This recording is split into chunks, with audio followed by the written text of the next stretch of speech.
може би едно от най-хубавите усещания е когато отида на смяна и седна да си поговоря малко с някой пациент, който е притеснен или просто има някои въпроси и ми кажат благодаря ви, нали.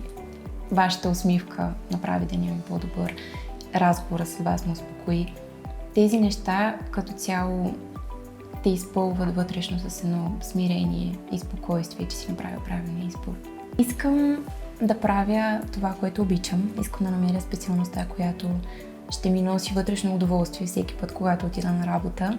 Много бих искала да се насоча към научните изследвания, тъй като голяма мечта ми е било от малка да открия някоя новост в медицината и просто надявам да имам възможността да го направя.